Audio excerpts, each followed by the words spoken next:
Ar žinote, kokia yra didžiausia Lenkijos karinių strategų baimė? Tai nėra tiesioginė ataka prieš pačią Varšuvą ar Krokuvą. Šokiruojantis faktas, kurį atskleidžia uždari Lenkijos kariuomenės elito ir analitinių centrų dokumentai, yra tas, kad hipotetinio konflikto atveju Rygos išlaikymas yra laikomas raktu į pačios Lenkijos išlikimą. Taip, išgirdote teisingai. Lenkijos karinėje doktrinoje mažytės vos 1,9 milijono gyventojų turinčios Latvijos saugumas nėra tik kaimyninis solidarumas, tai yra absoliutus egzistencinis pačios Lenkijos išlikimo klausimas. Mes, lietuviai, esame įpratę analizuoti, ką pasaulis ar kaimynai galvoja apie mus, mes nuolat lyginame su Lenkais, matuojamės ekonomikos augimu su Estais ir Latviais. Tačiau šiandien pažvelkime į platesnį paveikslą, kuris tiesiogiai liečia mūsų pačių saugumą ir ateitį. Ką šį regiono milžinė 38 milijonus gyventojų turinti Lenkija, kurios ambicijos siekia tapti galingiausia karinė jėga Europoje, iš tikrųjų galvoja apie Latviją ir jos ekonomiką. Ir svarbiausia, ką šis Lenkijos ir Latvijos santykis reiškia mums, esantiems pačiame šios geopolitinės ašies centre. Realybė yra tokia, kad Lenkijos visuomenės požiūris į Latviją yra pilnas paradoksų ir gilių stereotipų, kuriuos Lenkijos analitikai ir verslas tik dabar pradeda griauti. Eilinis Lenkas apie kasdienį gyvenimą Latvijoje žino stebėtinai mažai. Dėl glaudžių ir sudėtingų istorinių abiejų tautų respublikos ryšių su Lietuva, Lenkų kolektyvinėje sąmonėje mes, lietuviai, užimame didžiulę erdvę, tuo tarpu Latvija dažnai lieka tarsi balta dėmė, kartais netgi geografiškai ar kultūriškai painiojama su mūsų šalimi. Lenkijoje gajus stereotipas, kad Latvijoje visiškai dominuoja rusakalbiai ir rusiška kultūra. Todėl Lenkų turistai ar pradedantieji verslininkai atvykę į Rygą patiria kultūrinį šoką, pamatę neįtikėtiną latvių kalbos, nacionalinės tapatybės ir kultūros stiprumą. Jie stebisi, kad Latvija, nepaisant sudėtingos demografinės sudėties, išlaikė griežtą vakarietišką kursą. Tačiau oficialioji Varšuva, jos analitiniai centrai ir didysis verslas Latviją mato visiškai kitaip nei eiliniai piliečiai. Lenkija į Latviją žiūri per griežtą geopolitinio saugumo ir strateginės partnerystės NATO rytinėme flange prizmę. Duomenys rodo, kad šių dviejų valstybių ekonominiai modeliai yra radikaliai skirtingi ir tai kelia abipusę pagarbą. Lenkijos BVP, siekiantis 100 milijardų eurų, stabiliai auga didžiulio vidinio 38 milijonų vartotojų rinkos variklio dėka. Lenkija gali sau leisti absorbuoti pasaulinės krizės tiesiog remdamasi savo pačios piliečių vartojimu. Tuo tarpu Latvija, turėdama vos 1,9 milijono gyventojų, išgyvena ir kuria savo gerovę išskirtinai per atvirą ekonomiką ir eksportą. Lenkijos ekonomistai ir politikos formuotojai su neslepiama pagarba analizuoja Latvijos patirtį po 2008 metų pasaulinės finansų krizės. Kai kurios pietų Europos valstybės dešimtmetį murdėsi skolose, o Varšuva atidžiai stebėjo, kaip Ryga pritaikė drakonišką, bet itin efektyvią antikrizinę politiką. Lenkijos analitiniai centrai aukštai vertina Latvijos visuomenės gebėjimą susitelkti, priimti greitas ekonominės reformas ir atkurti valstybės finansinį stabilumą. Nors Lenkija dominuoja regione savo mastais, latviškas atviros, lankščios ir greitai prisitaikančios ekonomikos modelis Lenkams kelia didžiulį profesinį interesą. Palyginkime skaičius ir verslo aplinką, nes būtent čia atsiskleidžia įdomiausi faktai, kurie griauna Lenkijos dominavimo iliuziją tam tikrose srityse. Nors Lenkija yra pramonės ir gamybos gigantė, pagal Pasaulio banko Ease of Doing Business lengvumo vykdyti verslą indeksą Latvija nuolat ir užtikrintai lenkia Lenkiją. Lenkijos verslininkai, pavargę nuo sudėtingos savo šalies biurokratijos ir mokestinės sistemos labirintų, vis dažniau atranda Latvijos rinką kaip skaidrių žaidimo taisyklių ir mažos biurokratijos oazę.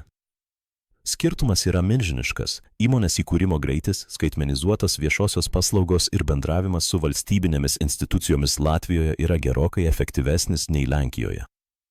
Neatsitiktinai prekybos apyvarta tarp šalių stabiliai ir užtikrintai auga, ypatingai statybinių medžiagų, maisto pramonės ir logistikos sektoriuose.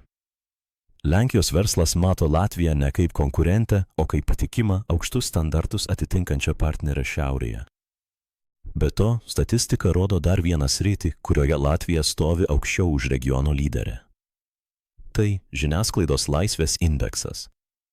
Nepaisant savo mažumo ir nuolatinio informacinio spaudimo iš rytų, Latvija išlaiko aukštesnius spaudos laisvės ir skaidrumo standartus nei Lenkija, kurioje pastaraisiais metais vyko aštrios politinės kovos dėl nacionalinių transliuotojų ir teismų sistemos nepriklausomumo. Lenkijos intelektualinis elitas ir liberalioji žiniasklaida dažnai naudoja Baltijos šalių, įskaitant Latviją, pavyzdį kaip įrodymą, kad posovietinė transformacija gali lemti stabilę, vakarietišką ir atvirą demokratiją be autoritarinių nukrypimų. Tačiau yra ir jautrių temų, kurios vienija šias dvi tautas. Lenkijos žiniasklaida dažnai atkreipia dėmesį į dramatišką depopulacijos ir emigracijos problemą Latvijoje. Lenkams ši tema yra labai artima ir skausminga.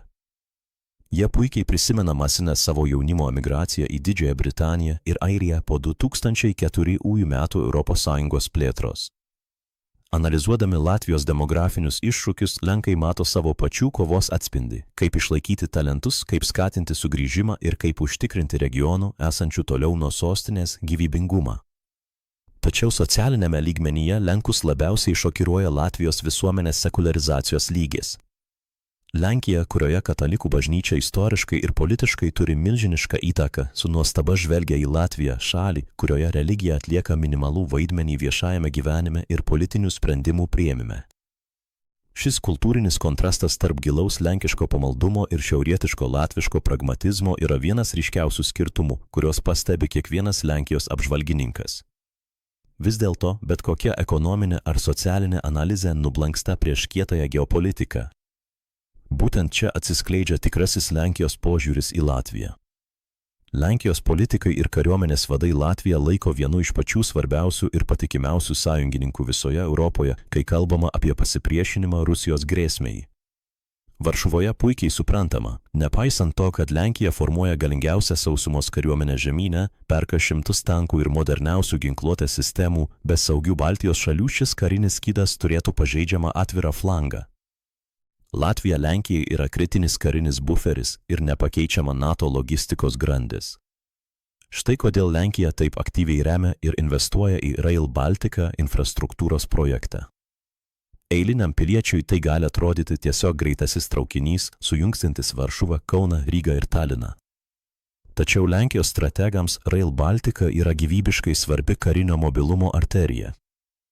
Tai greitkelis, kurio krizės atveju Lenkijos ir kitų NATO sąjungininkų sunkioji technika bei kariai galėtų per kelias valandas pasiekti Latviją ir Estiją. Lenkija pripažįsta kritinę Latvijos infrastruktūros, jos uostų ir oro erdvių svarbą bendram aljanso išgyvenimui. Jų požiūris į Latviją yra strateginės pagarbos ir absoliutaus būtinumo mišinys, su lengva, bet neišvengiama didžiosios valstybės dominavimo notacija. Lenkija žino, kad turi ginti Latviją, nes ginant Latviją, ginama pati Lenkija. Ką visa tai reiškia mums, lietuviams? Žiūrint į šią Varšuvos ir Rygos dinamiką, darosi akivaizdu, kad Lietuva turi unikalią istorinę ir geografinę galimybę. Mes neturime būti tik pasyvūs stebėtojai ar tranzito teritorija tarp Lenkijos ir Latvijos. Realybė yra tokia, kad Lietuvai reikia dar aktyviau išnaudoti Lenkijos karinį ir ekonominį potencialą kaip atsvarą kartais dvejojančiai ir lėtai vakarų Europos politikai. Matydami, kaip pragmatiškai ir pagarbiai Lenkija vertina Latvijos ekonominės reformas ir geopolitinę ištikimybę, mes turime kartu su latviais ir estais kurti vieningą, nepramušamą rytų Europos bloką, kurio ašimi taptų Varšuvos Vilniaus Rygos trikampis. Duomenys rodo, kad mūsų ekonomikos sujungtos bendra infrastruktūra ir vieningų grėsmių suvokimų tampa nebe Europos pakraščių, o naujuoju jos galios centru. Mes turime didžiuotis savo pasiekimais ir kartu su Latvija bei Lenkija diktuoti regioninio saugumo darbotvarkę visai Europos Sąjungai. Saugumas, ekonominis stabilumas ir drąsa priimti sunkius sprendimus yra tai, kas vienija šias tris valstybės, ir tai yra didžiausias mūsų regiono ginklas.